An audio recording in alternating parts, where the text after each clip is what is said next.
Thank you for listening to Heart Chat Stories. I'd really love to hear your thoughts, so don't forget to leave a comment and share these stories with someone who might need them.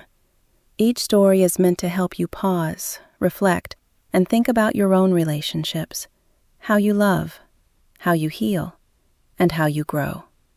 If you'd like more insight into the stories or want to add one to your next book club, visit graceguidance.com. You can find the full collection there, along with reflection prompts to keep the conversations going. And remember, every story in Heart Chat Stories is a chance to rediscover yourself, one honest chat at a time. Lunch? He asked easily. We can go over the village layouts together. She didn't slow her stride. No. He blinked once, clearly not used to that answer. No? I don't do working lunches, she said. Email me the drafts. I'll review and send notes. Before he could respond, Missy Collier's voice chimed in behind them. Oh? She said, smiling too sweetly. Where are you two going for lunch? Erin stopped. Julien glanced between them, then answered smoothly. Uptown. Quiet place. Easy to talk. Missy's eyes lit up. She nudged Erin lightly with her elbow, the gesture playful but loaded. Perfect. I love that spot. Erin forced a smile. Missy leaned in just enough for her words to land hard. Don't disappoint me, she said softly. You know how future events work. Good people get remembered. Then she walked away, heels clicking with authority. Missy held the power. Everyone in the room knew it. Julien turned back to Erin. I've got a car waiting. Erin crossed her arms. Let's be clear, she said. I'm only doing this because Missy inserted herself. I don't need lunch. We could have handled this professionally. Documents, emails, a call. He studied her for a moment, then nodded. If that's what you really want, we can keep it strictly electronic. She relaxed slightly. But, he continued, calm and deliberate, I'll be responsible for the final outcome, the village design, the flow, how it lands with the charity and the city. Her jaw tightened. I already have projects in 3 states, Julien added. If this one falls flat, it doesn't hurt me. It does, however, reflect on the person responsible for decor integration. There it was, not a threat, a fact. Erin looked away, mind racing. The Clary Christmas preview wasn't just another job. It was visibility, prestige, a door into rooms she'd been working toward for years. This was how names became brands. She exhaled sharply. Fine.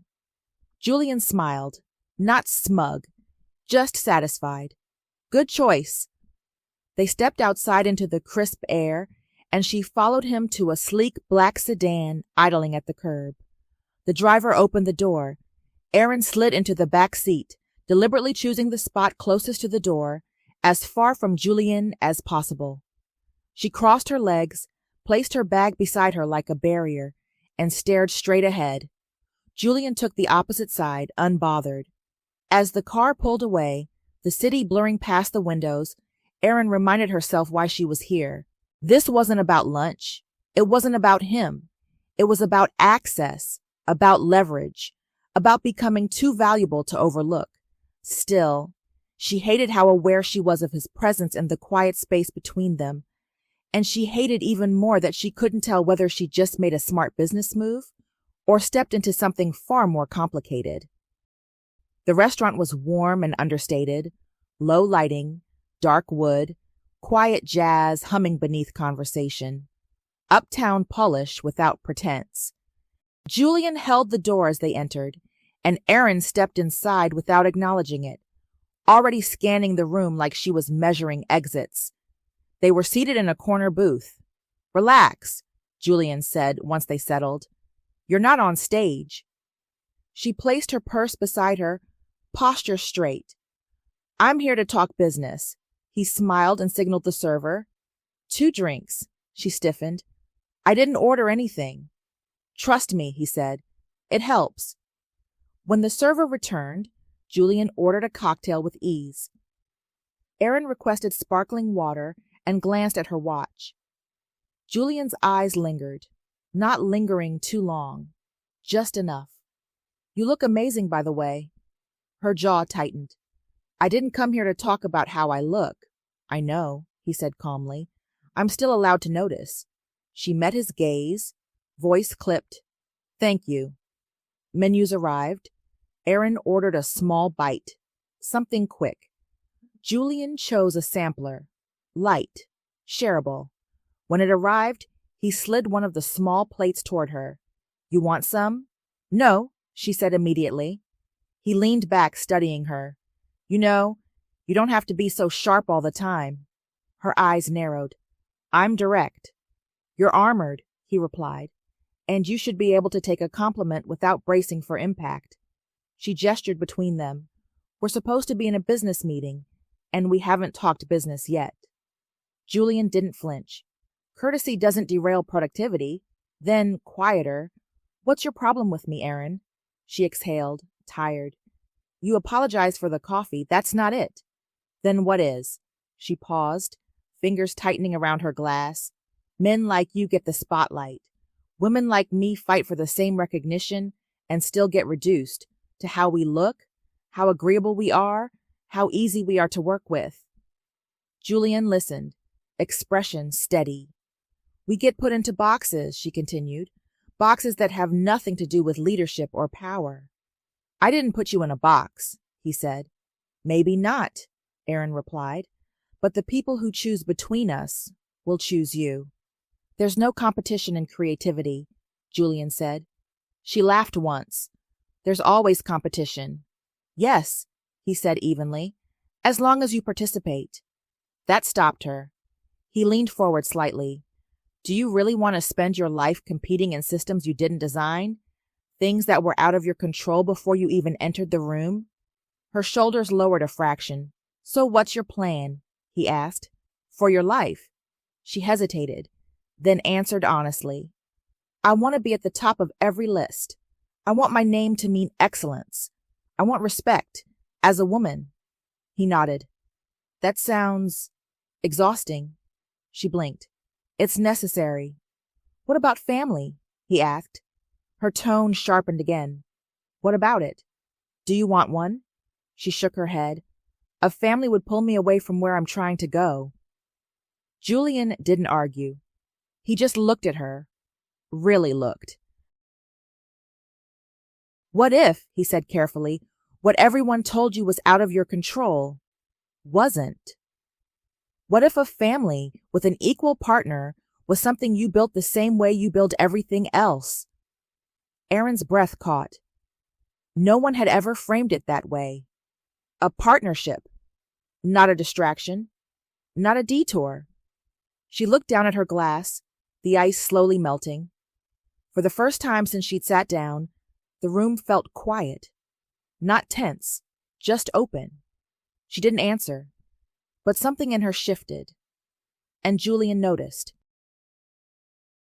Later that night, Erin sat alone on her couch, shoes kicked off, coat draped over the chair. The city hummed faintly through her windows, distant and steady. She stared at the ceiling, replaying the day. The way Julien had listened, the way he hadn't rushed her, the way he'd made space instead of taking it. And that question, what if a family wasn't something that took from you, but something you built? She turned onto her side, pulling a throw blanket around her shoulders. She'd built everything else from the ground up. Her reputation, her business, her resilience. Why had she always assumed love was the one thing she couldn't structure, protect, or grow? Erin closed her eyes, a faint smile touching her lips before she could stop it. Tomorrow, there would be schedules and vendors and deadlines. Tomorrow, she'd put the armor back on. But tonight, she let herself wonder. The next month disappeared into long days and even longer nights. The Christmas village took shape piece by piece, walls rising, storefronts forming, lights tested and retested until they glowed just right. Deadlines stacked. Sleep thinned. Somewhere between blueprints and ladders, Erin and Julien fell into an unspoken rhythm. It was close to midnight when the building finally went quiet. Only half the village was lit, casting soft shadows across faux snow and unfinished trim. Erin sat on a crate near the center square, reviewing notes on her tablet, her shoulders tight with fatigue. Julien stood nearby, arms crossed, watching the lights cycle through their final test. "You don't slow down," he said quietly. She didn't look up. "There's still work." "There will always be work," he replied. She sighed, finally setting the tablet aside. The silence stretched, not awkward, just open. Julien glanced at her. "Can I ask you something?" She hesitated, then nodded once. "Depends." "What happened?" he asked gently. "That made you build so many walls?" Her body stiffened. For a moment, Erin considered brushing him off, deflecting with something sharp and professional. That's what she always did. But the room felt different tonight. Dim, unfinished, honest. "My mother," she said slowly, "she was hurt by my father." Julien stayed quiet. "She was a stay-at-home mom," Erin continued. "Gave everything to us. Me, my sister Alex, my brothers. Her whole life revolved around making sure we were okay." She swallowed. "My dad controlled all the money. He made sure she had just enough to survive, but never enough to leave. He bought what he wanted, took care of what he valued. And when it came to her," her voice faltered, then steadied, "he told her she was only good for the kids, and for affection, when he felt like it." Julian's chest felt heavy as he listened. Every day, Erin said, eyes fixed on the half-lit village, she hoped he'd finally see her, really see her effort, her sacrifice. But he never did. The bitterness that followed, she didn't have to explain. It lived in her tone. "So she made sure," Erin went on, "that Alex and I knew better. She drilled it into us. Build your own life. Never depend on a man. Never give your power away." Julien felt the weight of it, the inherited fear, the generational warning dressed as wisdom. "My sister didn't listen," Erin added. "She got married, gave up her career to raise her 3 boys. She says she's happy." A pause. "I didn't want that risk," Erin said quietly. "So I chose work. I chose to climb, to make sure no one could ever control my future." Julien looked at her, voice low. "And is working your way to the top giving you the meaningful relationships you want?" The question landed harder than she expected. She opened her mouth, then closed it. "I don't want relationships getting in the way of redeeming myself," she said finally, "or breaking the promise I made to my mom." Julien stepped closer, careful, not crowding her. "You do realize," he said gently, "that you're living out your mother's trauma with your father." The words didn't accuse. They named. Erin went still. She'd never heard it said like that before. Not independence, not ambition. Trauma, rearranged into discipline. She didn't respond. She couldn't. Julien didn't push. He just stood there, sharing the quiet, letting the truth settle where it needed to. The lights dimmed automatically, signaling the end of the work cycle.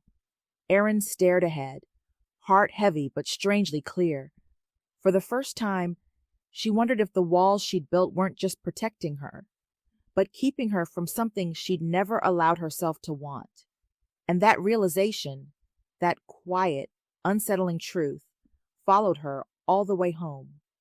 With less than 2 weeks until the Clary Christmas event, everything was finally coming together.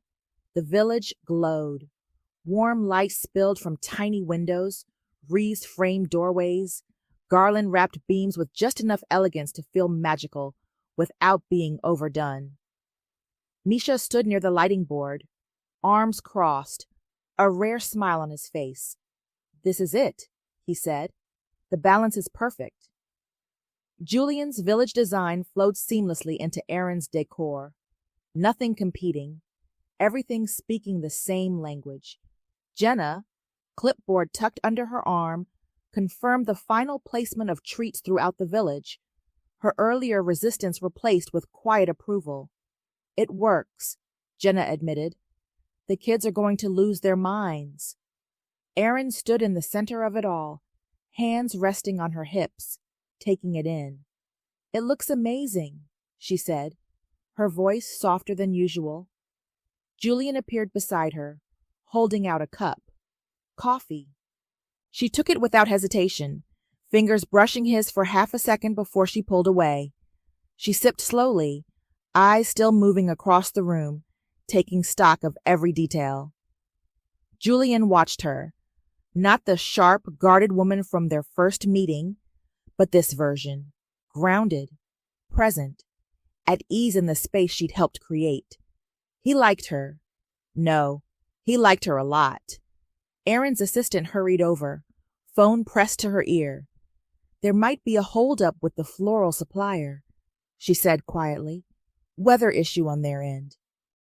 Thank you for listening to Heart Chat Stories. Every story is written with love, to heal, to inspire, and to remind you that new beginnings are always possible. If this touched your heart, don't forget to like, subscribe, and share so others can find healing through story. Until next time, keep your heart open and your spirit lifted.